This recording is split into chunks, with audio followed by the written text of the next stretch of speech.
Welcome to the Old Time Radio Westerns. I'm your host, Andrew Rhynes, and I'm excited to bring you another episode absolutely free. This is one of over 80 episodes released monthly for your enjoyment. Now, let's get into this episode.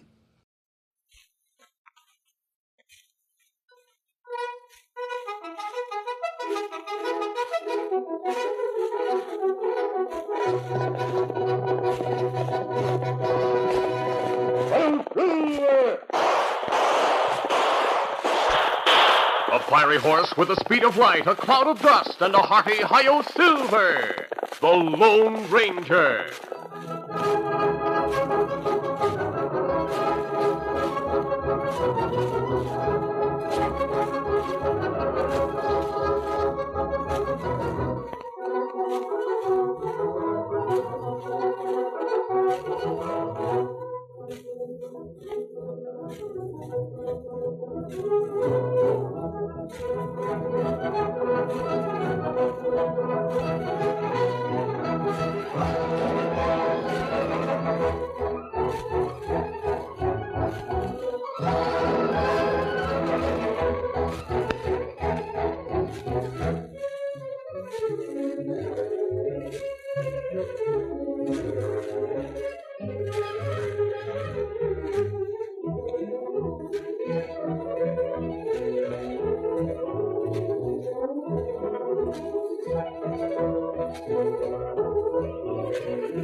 With his faithful Indian companion Tonto, the daring and resourceful masked rider of the plains led the fight for law and order in the early western United States. Nowhere in the pages of history can one find a greater champion of justice. Return with us now to those thrilling days of yesteryear. From out of the past come the thundering hoofbeats of the great horse Silver. The Lone Ranger rides again. Come on, Silver! Let's go, big fellow! Hail, Silver! Hooray!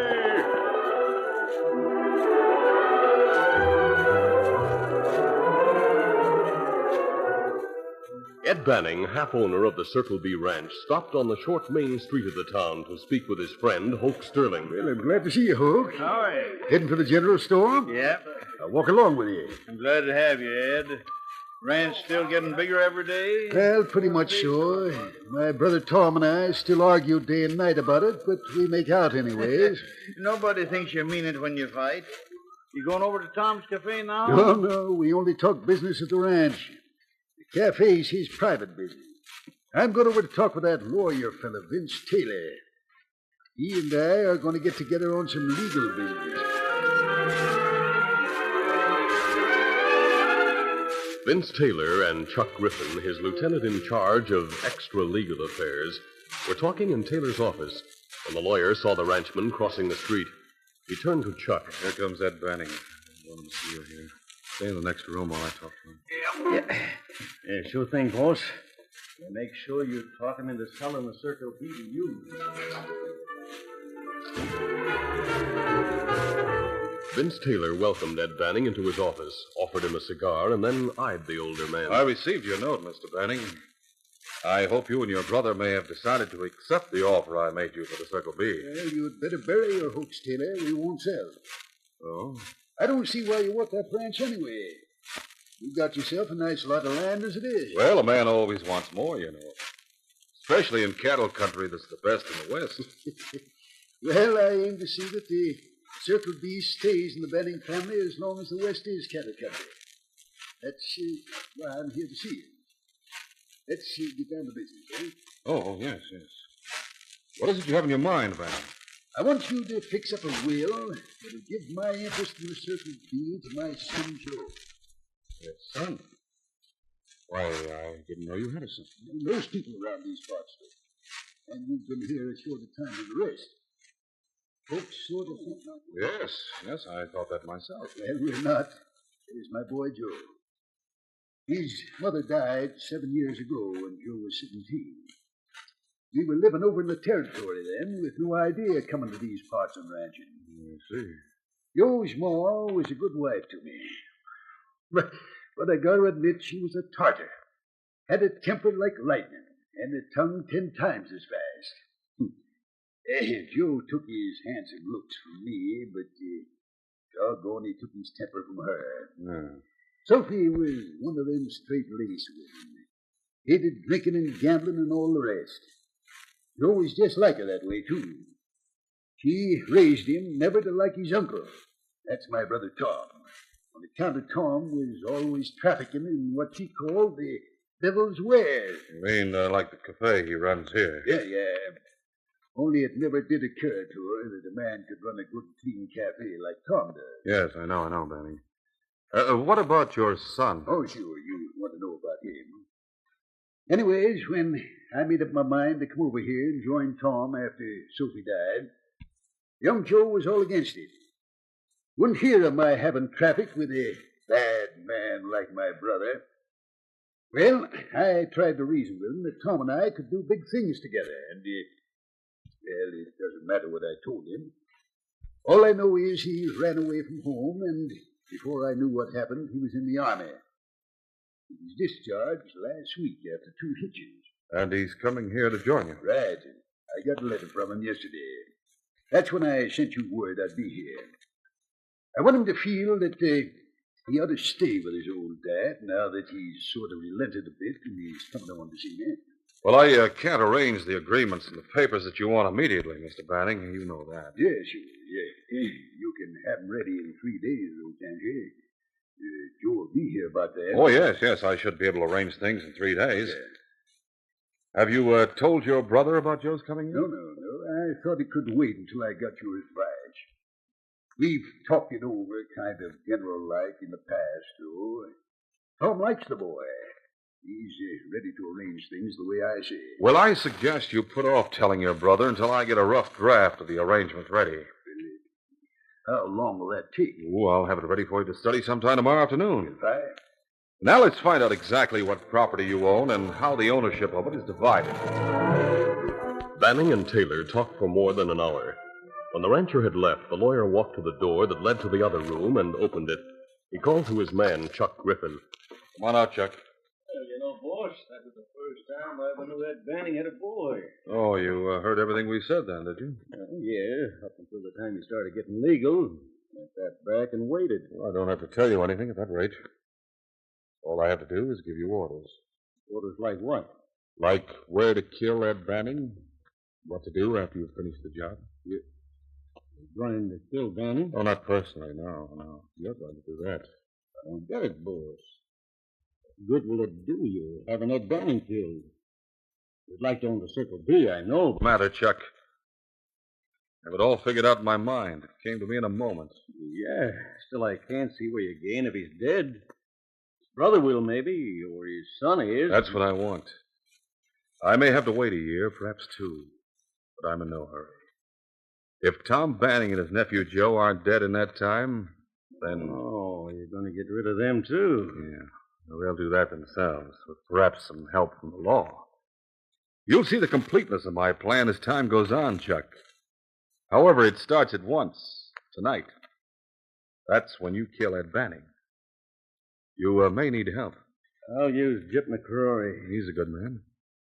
Now, listen.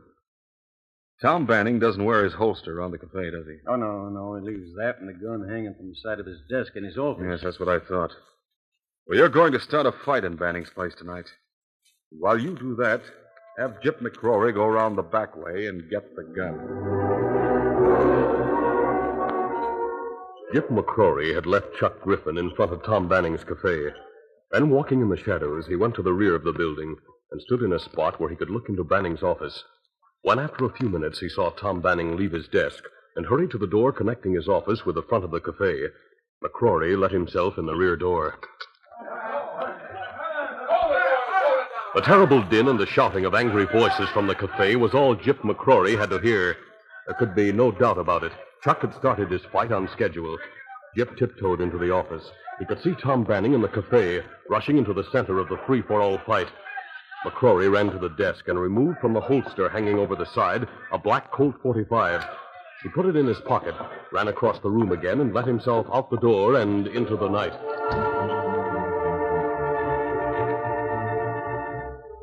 Though Tom Banning hadn't seen Gyp McCrory, the cafe owner did miss his gun when he returned to the office. Later, while McCrory met with Taylor and Chuck Griffin, Banning was talking to Sheriff Ross Wagner. I just thought I'd tell you, Ross, my gun was stolen from me. Any idea who took it? No, not the slightest, but I don't like it. So I thought I'd tell you what happened just in case. Just in case what, Tom? Well, I don't know. When a man has his gun stolen, anything can happen.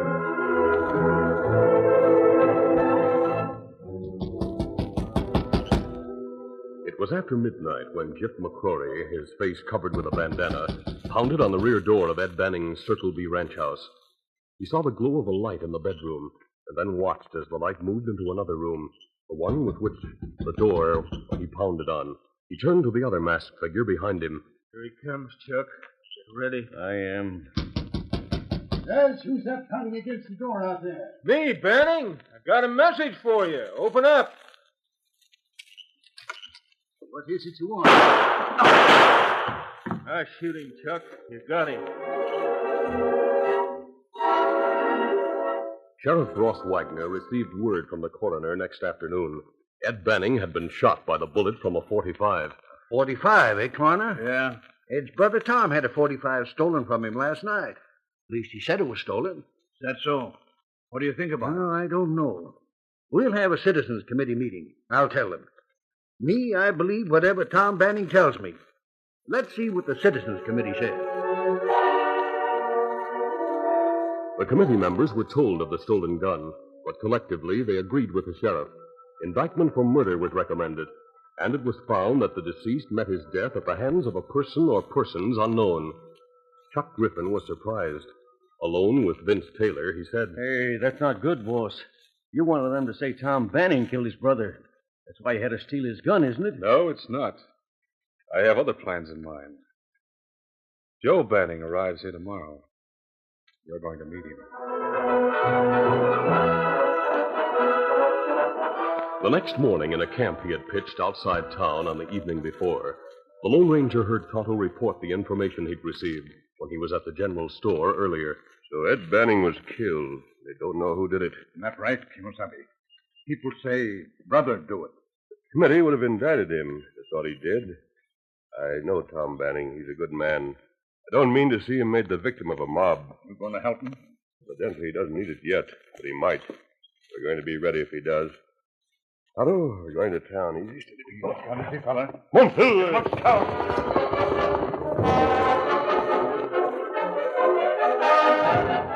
Joe Banning, square-jawed and petulant-looking, skirted the town and rode directly to the Circle B ranch when he arrived next morning. At the ranch, he received the shocking news of his father's death. Later that morning, he started for town. He didn't realize it was not mere accident that brought another rider beside him as he neared the outskirts. Hi there. Great day, isn't it? Oh, you're not talking, huh? Anyway, it's a great day. Except maybe for dead men who get killed by the brothers. Hold there. Oh, steady, boy. Mister, what did you say? You pointing that gun for? Talk to me, mister, and make sense.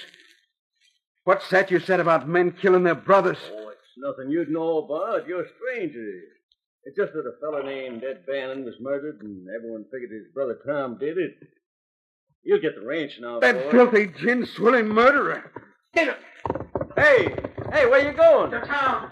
Look at Tom Banning. Well, doggone. He sure does have a temper.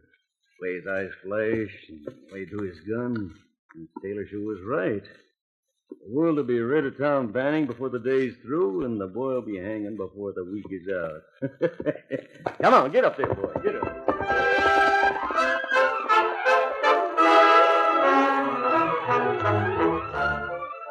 The curtain falls on the first act of our Lone Ranger adventure.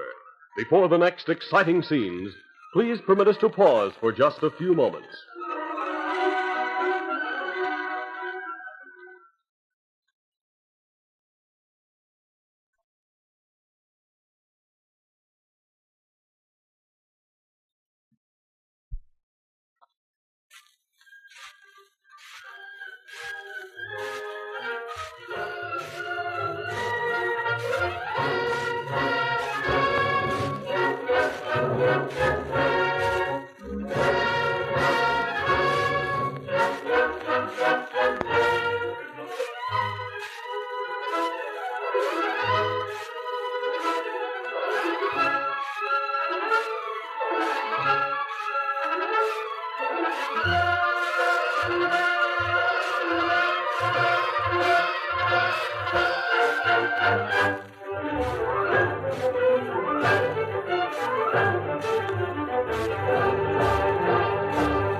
Now, to continue. Tom Bannon was in his office at the cafe that afternoon when a cowboy knocked on the open door and entered. Tom? What is it? There's a young feller outside the cafe, Tom. Just rode into town. Ed's boy said. Joe is here? I only sent a wire to him this morning. Don't go rushing out, Tom. Better warn you. He won't come in here because he says he wouldn't dirty himself by doing it. It's mean. I know him. He has ideas. Wait, Tom, wait. Gotta warn you. He's aiming to shoot you. You're crazy. I'm going out to see him. Thanks. Tom, don't go out. The hombre's serious. He'll shoot you.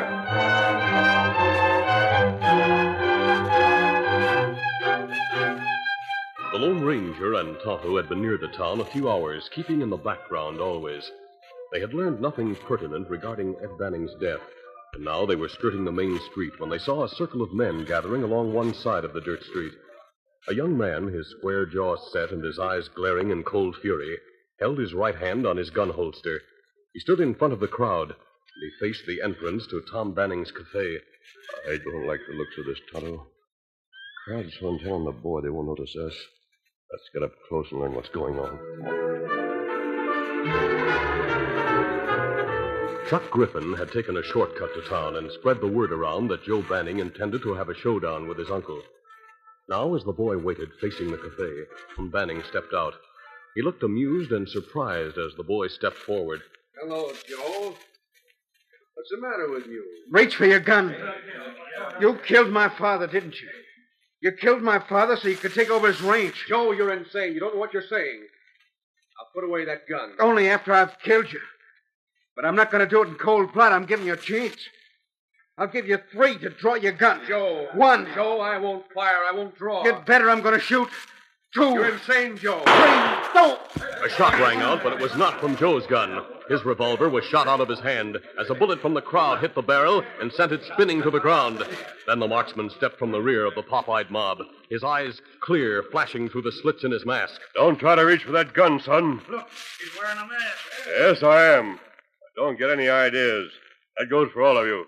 The crowd of men, awe-stricken, seemed to cow before the Lone Ranger. Tom Banning moved forward, and the boy Joe stood in his tracks, still too stunned to react. I'll take that gun of yours, Joe. What? Joe, forget you're a trigger man and walk over to the sheriff's office. Your uncle will carry that gun of yours. I have it. Suppose I say I won't go. You'll go, all right.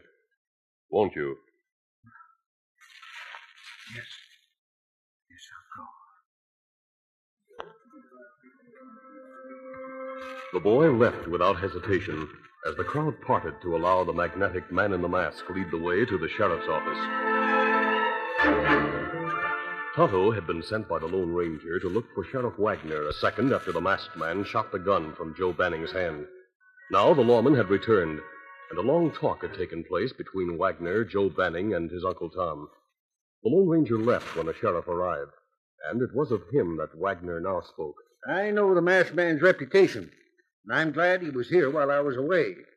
Because if he hadn't been, Joe, you'd be facing a charge of murder. If you want to arrest me and persecute me, go ahead. Nobody's going to do either, Joe. Perhaps you'll see things differently after you've rested a bit. Tell me, are you going to hold me? No, but I'll hold your gun. Now I want to see you in this office tomorrow. Then I'm going. Maybe you're right. I don't know. Only know my father's dead. If you don't get his killer, then I will. I really shouldn't let that boy out of here. Tom, I'm going to get one of my deputies to stay with you. No, Ross, I'm going out to the ranch. I'll be all right. Don't worry about Joe. If his temper's like his mother's, it'll be gone in no time. Poor kid. If I'd known he'd be here so soon, what's the use? Jip McCrory kept an eye on the sheriff's office from the time the Lone Ranger brought Joe Banning there. What he did not know was that after the masked man's departure, Tonto had been left nearby with the same instructions to follow Joe Banning if he was permitted to leave. When Joe Banning barged out of the sheriff's office and walked blindly down the main street and away from the town, Jip McCrory waited a while, then ran after him. Hey, Banning! Banning! Look, I know someone who can prove your uncle killed your old man. What? He's got all the proof in the world, and he's ready to give it to you if you want it. You know I do. Then wait here a minute. I saw where you put your horse. I'll get it and bring it here. Then we'll ride to the man who has the evidence you want.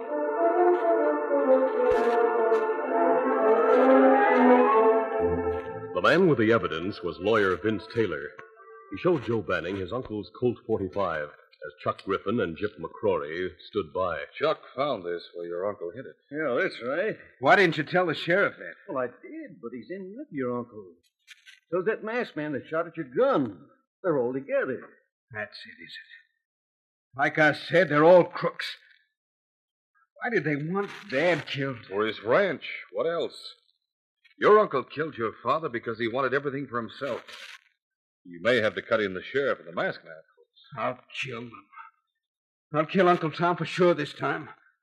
Then I'll kill them. Here's a gun, Joe. You gotta take justice in your own hand. We'll ride to the ranch house now, Joe, and meet your uncle there. Tonto had followed Joe Banning and Jip McCrory. When they entered Taylor's home, the Indian made his way to the rear of the house. There he let himself in through a window, climbing noiselessly, and then tiptoed across the darkened room to where he could hear the two talking with Taylor. Later, as the men prepared to leave for the Banning ranch house, Tonto left through the window once more, ran to his horse, and rode away. Easy, Scout. Easy, fella. Get him up, Scout. At their campsite, he told the Lone Ranger what he had learned. The masked man prepared for immediate action. Those three men you heard talk are lying. They're the ones who are probably behind the murder of Ed Banning. Tonto, we'll ride the back trail and intercept them before they get to the Circle B ranch. Ready. Steady, big fella. Come on, Silver. Come up, Scout.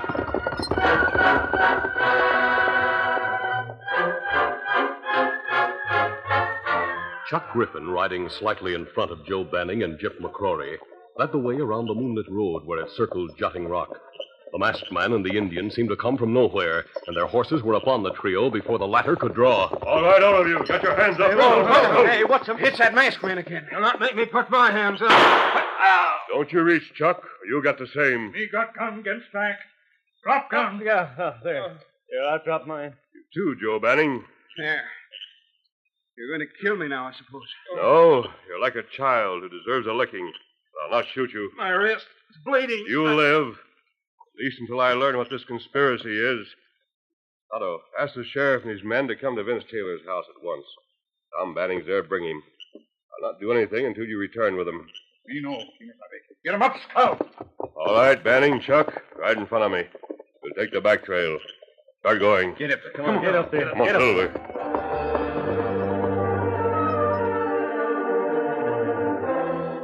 The Lone Ranger, his gun covering the two men, was waiting near Taylor's house when Tonto arrived with Tom Banning, Sheriff Wagner, and his men. The sheriff's lips set grimly as he heard the story, and his eyes slit as he listened to the masked man's suggestion. If we're going to learn the absolute truth, Chuck Griffin must help us. Griffin, me help you? Why should I? I'll tell you why, Griffin. Because you're involved in murder. You're going to hang unless you help me arrest everyone who's in on this plot. Listen to what the masked man said. The Lone Ranger spoke briefly but decisively. Now, you'll go into Taylor and speak with him alone. We'll be listening outside. You may be sure you'll be covered by guns every minute. Guns on me everywhere. What else can I do? Let's get it over with. All right, be quiet. You come with the sheriff and me, Joe. We want you to hear this.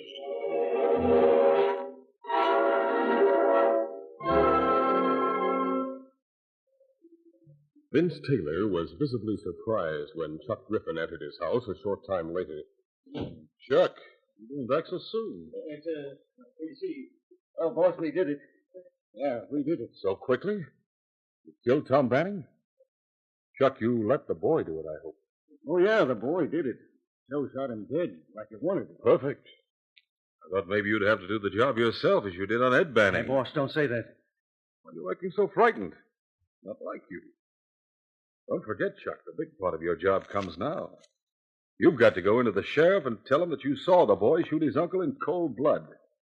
After what happened today, the boy won't have a chance. He'll be strung up in 3 days. Yeah. If the law doesn't do it, you get a mob to raid the jail, pull the boy out, and string him up. Oh, It'll be months before I can bid on the Circle B ranch, but I'll get it. The way I figure is that... Chuck, why are you waving your hands like that? Warn you, your game is up, Taylor. Who are you? Why don't you ask me then? Joe, come back. Sheriff, stop him. He's going to... I'm going to beat you to a pulp, you dirty murdering coyote. You think I listened to you? I heard what you said. Stop it. Stop it, Joe. We heard, too. Beating won't settle this. The law will do that.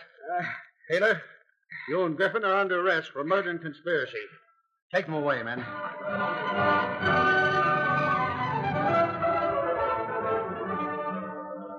As the deputies took the two men away, Joe Banning turned to his uncle. Uncle Tom, I've been nothing but a hot-headed, unthinking kid. Well, I'll not be that way again. I think I wanted to kill. But you didn't, Joe. So we're going to be partners. We're going to a lawyer tomorrow. A real lawyer, not one like Taylor. I'm going to have papers made up that says we're partners. And the whole ranch will be yours when you marry. I don't know what to say. Except that, well, I wouldn't have learned the truth about you, everything, if it hadn't been for that masked man. He's gone, Joe. He says if you keep your head, you'll keep your head. Get that? Yes, sir. I see what he means. Who is he? You're new in these parts, Joe. When you've been in the West a while longer, you'll realize he's the greatest man we have. He's the Lone Ranger.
This is a feature of the Lone Ranger Incorporated, created by George W. Trendle, produced by Trendle Campbell Enterprises, directed by Charles D. Livingston, and edited by Fran Striker.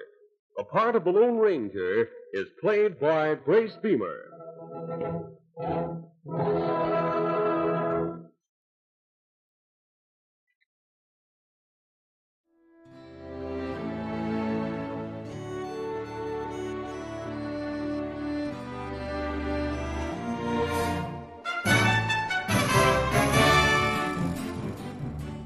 This has been a presentation of OTRWesterns.com, and we hope you enjoyed. please take some time to like and rate this episode within your favorite podcast application. Follow us on Facebook by going to otrwesterns.com/Facebook and subscribe to our YouTube channel by going to otrwesterns.com/YouTube. Become one of our ranch hands and unlock some exclusive content. We want to thank our most recent ranch hands, Steve and Ron W., who joined us recently. You too can join by going to otrwesterns.com/donate. Send us an email, podcast@otrwesterns.com, and you can call and leave us a voicemail, 707-986-8739. This episode is copyrighted under the attribution, non-commercial, share-alike copyright. For more information, go to otrwesterns.com/copyright. Have a great day, and thanks for listening.